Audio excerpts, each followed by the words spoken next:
Doctor Kanwal साहिबा, सबसे पहले आपकी जानिब आऊंगी। पिछले 5 बरस में तलाक और खुला के केसेस में 35% इजाफे को आप समाजी सतह पर किस तरह देखती हैं? क्या ये खानदानी निज़ाम के टूटने की अलामत है या इसे माशरे में शऊर की तब्दीली कहा जाए? आपने जो सवाल पूछा है ना, ये बहुत अहम सवाल है। और मैं अगर आपको इसका जवाब दूं तो इसमें दोनों वजूहात हैं। इसमें माशरती हिसाब से हम देखते हैं कि मसाइल भी बढ़ चुके हुए हैं, लोग इतने स्किलफुल नहीं रहे हैं, लोग कुरान और हदीस से दूर होते जा रहे हैं, जिसकी वजह से वो गलत फैसले कर रहे हैं। और दूसरी तरफ अगर हम देखें कि अवेयरनेस इस तरह की आ चुकी हुई है, क्योंकि टॉक्सिक रिलेशनशिप बहुत ज्यादा बढ़ चुके हुए हैं, और इस वजह से बहुत सी खवातीन और मर्द वो वक्त से, मतलब सही वक्त पे फैसला करना शुरू हो गए हैं कि अगर एक रिलेशनशिप जो है वो खराबी की तरफ जा रहा है तो हमने जल्दी इसका फैसला करना है। तो केस टू केस जो है, इसमें हमें ऐसे नजर आता है कि कुछ लोग सही फैसले कर रहे हैं और कुछ लोग ऐसे नजर आते हैं जो कि बहुत जल्दबाजी कर रहे हैं और गलत फैसले कर रहे हैं। डॉक्टर साहिबा, इदाद शुमार बताते हैं कि लाहौर, रावलपिंडी और कराची जैसे बड़े शहरों में तलाक और खुला की शरह कहीं ज़्यादा है एज़ कम्पेयर टू कि हम रूरल एरियाज़ में देखें। क्या ये शहरी तर्ज ज़िंदगी और ख़ानदानी ढांचे में आने वाली कल्चरल शिफ्ट का नतीजा है? क्या वजह है कि देहातों की निस्बत तलाक और खुला के केसेस शहरों में ज़्यादा है? एक्चुअली अगर हम गांव वगैरह में चले जाएं तो ये बात है कि एजुकेशन भी कम हो सकती है और उसकी वजह से लोग जो हैं वो अंडर प्रेशर रह सकते हैं। लेकिन इसके साथ साथ ये कि अगर हम गांव वगैरह में जाते हैं तो वहाँ पे हम देखते हैं कि फैमिली स्ट्रक्चर भी बड़ा स्ट्रांग होता है, और उसकी वजह से ये कि लोग एक हायरार्की को भी फॉलो करते हैं, जो कि खानदान की डिमांड होती है ना, कि मर्द अपने रोल को पूरा करे, औरतें अपने रोल को पूरा करें, और वो जब अपने रोल को पूरा करते हैं तो वो अपने घर को निभाने की तरफ लेके जाते हैं ना। जैसे ये कह रही हैं कि मर्दों की एजुकेशन जो है ना, इस सिलसिले में बहुत ज्यादा जरूरी है। और मैं यहाँ पे ये जरूर ऐड करना चाहूंगी कि असल जो मुझे प्रॉब्लम नजर आती है कि अगर हम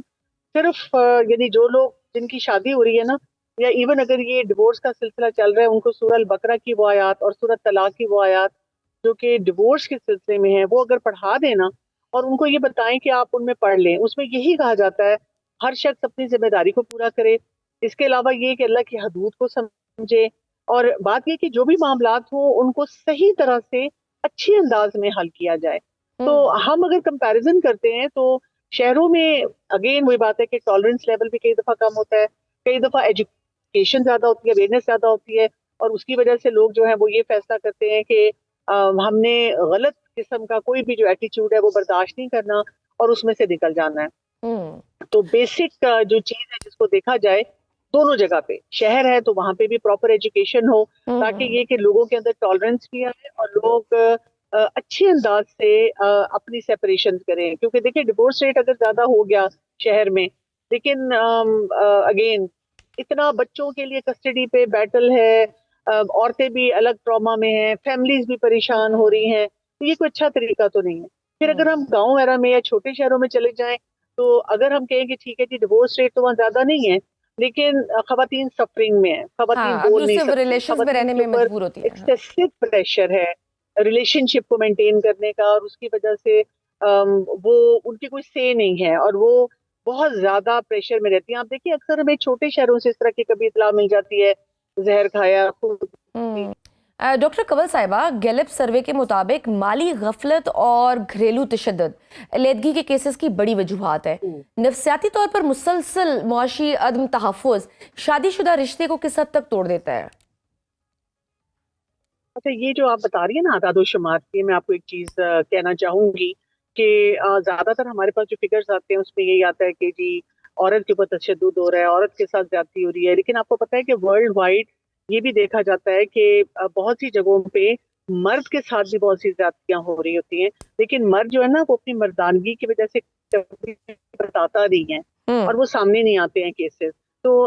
मैं जब भी लॉ और इसकी बात करती हूँ तो मैं हमेशा समझती हूँ कि लॉ जो है ना वो सब लोगों को इस तरह पढ़ाना चाहिए, क्योंकि हमारा दीन हमें ये बताता है कि आप इस तरह से वो मामलात को देखिए कि कहीं पे भी लॉ मिसयूज ना हो।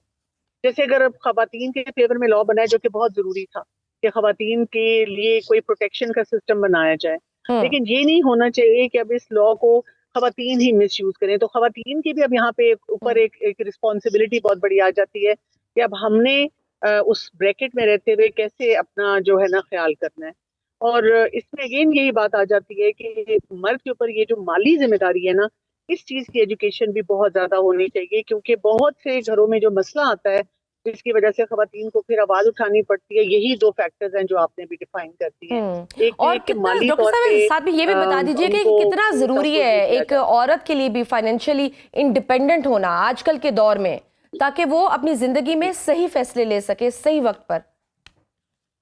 ایکچولی پتہ ہے اسلام جو ہے نا یہ بات بتاتا ہے کہ دو چیزیں ہوتی ہیں جو شادی کے لیے ضروری ہوتی ہیں، اور اس میں مرد اور عورت کی کوئی قید اس طرح سے نہیں ہے، وہ ہے بالغ ہونا اور رشد ہونا۔ ہوں اور اگر ہم سورہ نساء کو دیکھیں تو شروع کی آیات میں ہی جب یتیموں کا ذکر آیا اور کہا گیا کہ یتیم کو آپ ان کا مال کب دے دیں واپس، جب ان کے اندر رشد آ جائے، یعنی فائنینشیل سمارٹنیس آ جائے۔ تو جب ہم عورت کی فائنینشیل انڈیپینڈنس کی بات کرتے ہیں تو دیٹ ڈزنٹ جسٹ مین کہ جی عورت جو ہے وہ کہ یہ میرا پیسہ میرا گھر، تم کون ہوتے ہو، یہ بات نہیں ہے۔ اسلام اس میں بات یہ بتاتا ہے کہ مرد ہو یا عورت ہو، فائنینشیل انڈیپینڈنس مینس کہ ان کے اندر فائنینشیل سمارٹنیس ہے۔ جس انسان میں بھی فائنینشیل سمارٹنیس ہوگی وہ کبھی مس یوز نہیں ہوگا۔ جیسے خواتین میں اگر میں آپ کو بتاؤں کہ ایک عورت گھر میں بھی بیٹھی ہوئی ہے نا، وہ کہتی ہے کہ جی میں مالی طور پہ اس طرح انڈیپینڈنٹ نہیں ہونا چاہتی، میں جاب نہیں کرنا چاہتی، ہوں میرا وہ نیچر نہیں ہے، لیکن وہ کیا کر رہی ہے، وہ فائنینشلی سمارٹ ابھی بھی نہیں ہے، وہ اپنا سارا زیور اٹھا کے اپنے شوہر کو دے دیتی ہے جو کہ نہایت نکما ہے، اور ہوں وہ اس کا جو زیور ہے وہ بیچ کے جو مرضی عیاشیاں کرتا ہے۔ یا یہ کہ وہ شوہر جو ہے وہ باہر تو اتنا پیسہ لٹا رہا ہے، گھر میں اس کو خرچے کے لیے صحیح پیسے نہیں دیتا، اس ہوں کی بیسک ضروریات پوری نہیں کرتا۔ تو اس کے اندر ہم جب بات کرتے ہیں فائنینشیل انڈیپینڈنس کی، اس سے زیادہ میں فوکس کرتی ہوں فائنینشیل سمارٹنس پہ۔ اور وہ ظاہر ہے جب وہ تھوڑی بہت بھی فائنینشیلی انڈیپینڈنٹ ہوگی تو اس کے اندر وہ سمارٹنیس بھی آئے گی کہ میں نے اپنا پیسہ کیسے بچانا ہے۔ اسلام تو صاف بتاتا ہے کہ عورت جو ہے اس کی کمائی اگر وہ اس کو ضرورت نہیں ہے، وہ اگر کما بھی رہی ہے تو اس کو گھر پہ نہیں لگانا، یہ شوہر کی ذمہ داری ہے کہ وہ گھر پہ لگائے۔ ہاں ہوں اگر وہ لگاتی ہے گھر پہ تو دیٹ ول بی کنسیڈرڈ صدقہ فرام ہر سائڈ۔ تو یعنی پیرامیٹرز ہمارے صحیح ہونے چاہیے، ہم کوئی بھی ایسی ٹرم یوز نہ کریں جس کی وجہ سے شروع میں تو ہمیں لگے کہ ہم عورتوں کو انڈیپینڈنٹ کر رہے ہیں، لیکن بعد میں کیا ہو کہ وہی عورتیں جو ہیں وہ اب کچھ ایسے دائرے میں چلی جائیں جہاں پہ اگین ابھی اگر مرد اللہ کی حدود توڑ رہے ہیں تو وہ خواتین بھی پھر اللہ کی حدود توڑنا شروع کر